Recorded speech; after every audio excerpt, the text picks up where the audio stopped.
Magandang araw po sa ating lahat. Welcome po sa ating Daily Word at welcome sa pinagpalang 2025 po sa ating lahat. So tayo po ay mag-aral at magnilay-nilay muli ng salita ng Diyos at itutuloy pa rin po natin ang ating series na The Book of Proverbs. So ang ating text ay magmumula po sa Kawikaan 20:24. Sabi doon, sa wikang Tagalog, sabi doon, si Yahweh lamang ang ah, nagtakda ng ating landasin. Kaya wag ipagyabang ang iyong lakbayin. Ulitin ko po, sabi si Yahweh lamang ang nagtakda ng ating landasin, kaya wag ipagyabang ang iyong lakbayin.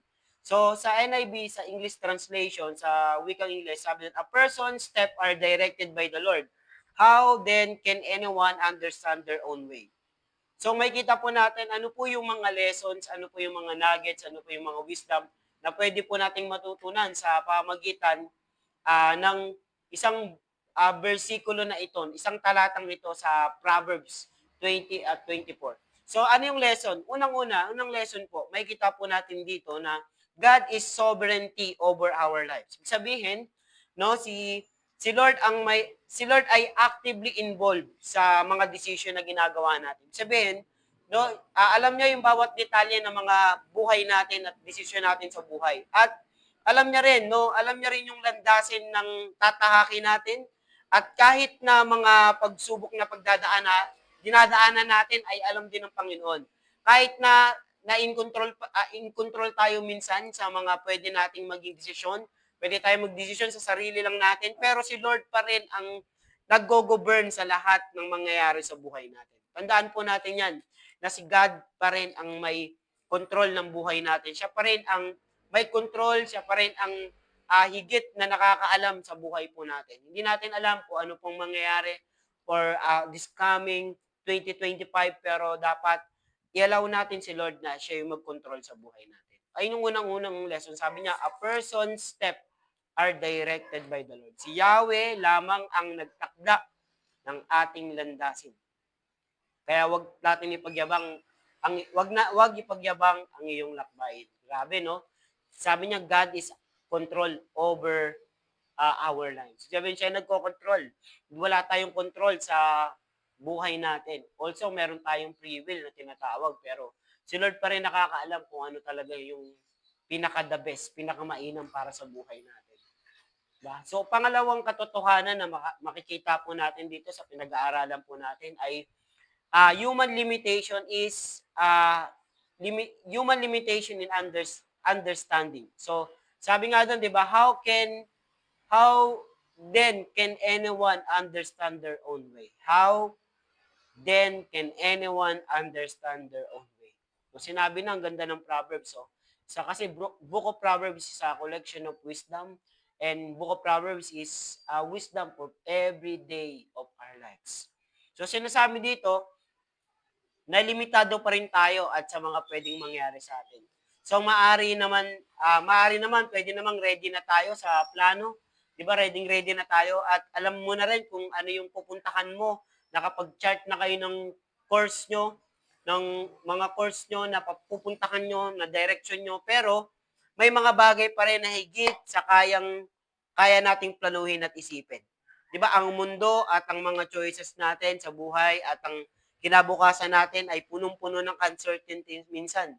Or hindi mo alam kung ano mangyayari po sa mga mangyayari. So, sa kabaliktaran, sa si Lord pa rin ang nakakaalam kaysa sa limitado nating pangunawa at kailangan natin talaga magtiwala sa Diyos. 'Di ba? Meron pa rin talaga tayong limitation sa pag-intindi, 'di ba? So limitado lang tayo pero si Lord, grabe, no? God is all knowledge. Sabihin, alam niya lahat, no? Past, present, at future. Alam ng Panginoon yan kung ano yung bukas natin at kung ano yung mga past natin. Alam niya rin kung ano yung future natin. At basta sumunod tayo sa Panginoon. Basta magtiwala po tayo sa Panginoon. So, pangatlo, trusting God's guidance. Sabihin, bagamat hindi talaga pa rin natin alam kung ano talaga mangyari, pero assured tayo na ang Diyos ang gagabay sa atin sa mga hakbang o landas sa buhay natin. magtiwala talaga tayo kay God na talaga siya yung ah, magda-direct talaga sa atin. Kasi kahit ano naman talaga talino natin at kahit ano naman talaga galing natin, si Lord pa rin talaga alam at nakakaalam talaga kung saan talaga tayo papunta at kung ano yung landas ng buhay natin. Kaya magtiwala tayo sa direction niya at doesn't mean that we're all have the answer. Di ba? Pagtitiwala sa kanyang direction, di ibig sabihin na lahat ng tanong natin masasagot. It means we choose to rely on His wisdom even when we are uncertain. No, kailangan mag-rely pa rin tayo sa wisdom ni God. No, kahit na alam natin na kahit na may mga uncertain tayo na pagdadaanan. Pero yung kawikaan, may kita natin na binibigyan tayo ng wisdom araw-araw at may kita natin dito na mag-rely at sa gabay ng ating Diyos sa lahat ng aspeto ng buhay natin. Grabe, no? Unang-una, may kita po natin dun sa verse na binasa po natin na sabi dun si Yahweh lamang ang nagtakda ng ating landasin. Kaya wag ipagyabang ang ating lakbayin. Diba? Unang-una, nakita natin doon na God is sovereign over our life. Talagang siya yung supreme, siya yung king, siya yung hari natin. Mahirap pag walang katulad ka ng tupa na walang nagpapastol sa'yo.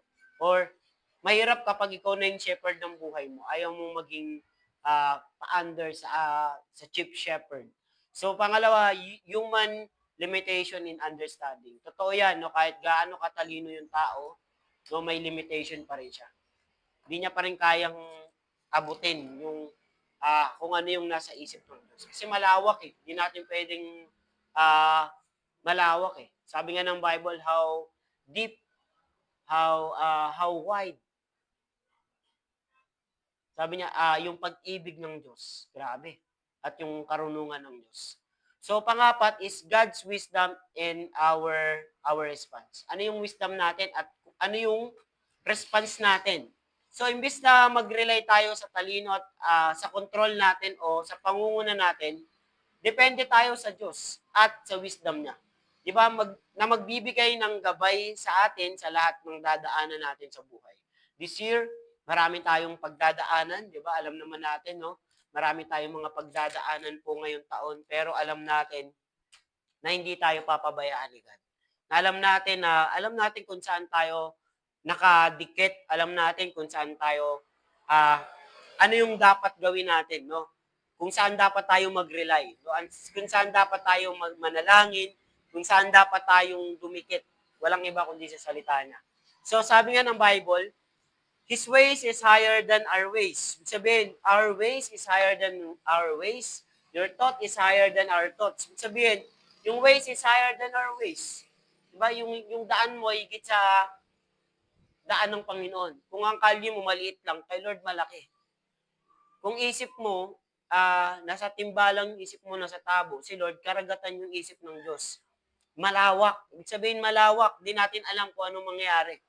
Kaya hindi natin pwedeng i-back si Lord or pwedeng limitahan si Lord sa pwede niyang gawin sa buhay natin. Sa pagtitiwala mo,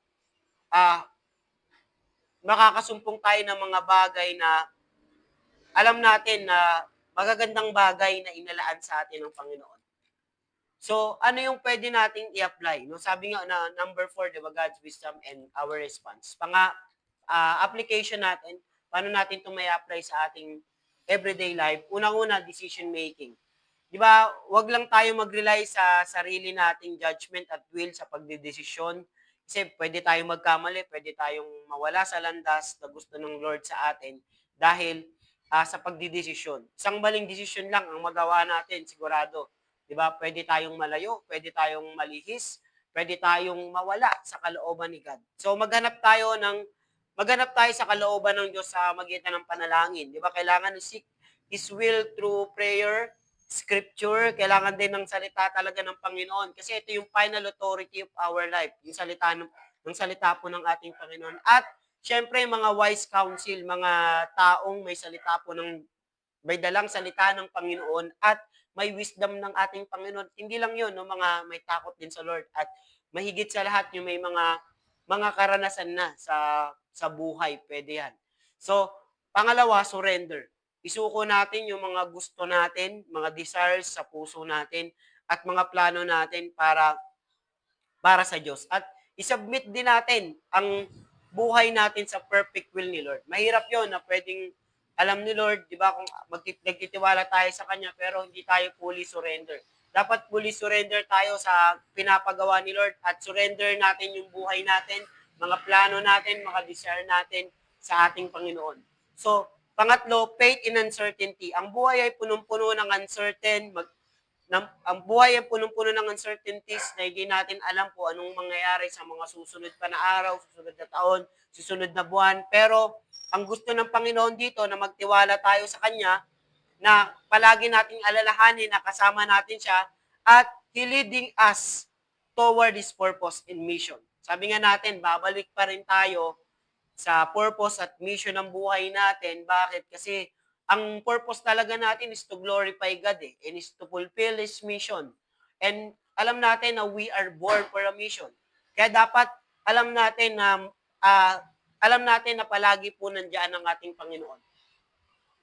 So, amen po ba? So, recap lang natin. Unang-una, God is sovereign over our life. Pangalawa, human limitation in uncertainty. Pangatlo, trust in God's guidance. Pangapat, God's wisdom and our response. So, how to apply sa buhay natin yung number one, decision making. In our decision making, dapat palaging kasama si Lord. Di ba, maghanap tayo ng mga tamang counsel, tamang mag-pray at siyempre higit sa lahat salita po ng Panginoon. Pangalawa, surrender. Surrender tayo sa perfect will ni Lord sa atin. And pangapat, kailangan po natin ng faith in uncertainty. Kailangan natin ng pananampalataya sa panahon na punong-puno ng uncertainty ang buhay o hindi natin alam po anong mangyayari pa sa bukas. Pero ngayon po, tayo po ay tutungo sa panalangin. Yuyuko po tayo at tayo po ay mananalangin. Panginoon, humingi po kami ng tawad na madalas. Pinapatakbo namin yung buhay namin. Kami yung nagkokontrol sa buhay namin. Lord, ngayon, turuan mo po kami na palaging maalala at ma-acknowledge ka sa buhay namin. At ikaw yung may hawak ng buhay namin, Panginoon. Turuan mo po kami na magtiwala na kahit sa pinakamatinding uncertainty ng buhay na mararanasan po namin, Panginoon, na matuto po kaming magtiwala sa iyo. Lord, bigyan mo kami ng pananampalataya, Panginoon, na isurrender lahat ng mga plano, mga desire, mga will, Panginoon, at kalooban mo sa buhay namin, Panginoon. Lord, we submit our ways, our will, our thoughts to you. At naniniwala po kami, Panginoon, na meron kang magandang plano na nakalaan para sa mga taong naglilingkod, nagmamahal sa iyo. Panginoon Lord, pagpalain mo ang lahat ng mga nakikinig at sumusubaybay sa programang ito. Dalangin po namin, masumpungan po namin kung ano yung mga pinapagawa mo po sa buhay namin. Pagpalain mo ang bawat isa, ingatan at gabayan sa buong taong ito. At we acknowledge your presence, Panginoon, for the whole year. Lord, samahan mo po kami. Be with us. Lead us in your greater knowledge and your purpose in our life, Panginoon. Dalangin po namin, Lord, maranasan po namin ang presensya mo. At Lord, ipakita mo po sa amin, Lord, ang iyong plano at yung mga bagay, Panginoon, na gusto mong ipagawa sa amin at yung mission mo sa buhay namin. Maraming pong salamat. Pagpalain mo ang bawat isa at naniniwala po kami, Panginoon, na gagabayan mo kami at ihanda mo ang aming buhay, ang aming puso, Panginoon, para sa taong ito, 2025. Maraming pong salamat. In Jesus' name, amen and amen and amen. God bless everyone. Magandang araw po ulit sa ating lahat. At palagi po nating tatandaan na mahal tayo ng ating Panginoon. God bless everyone.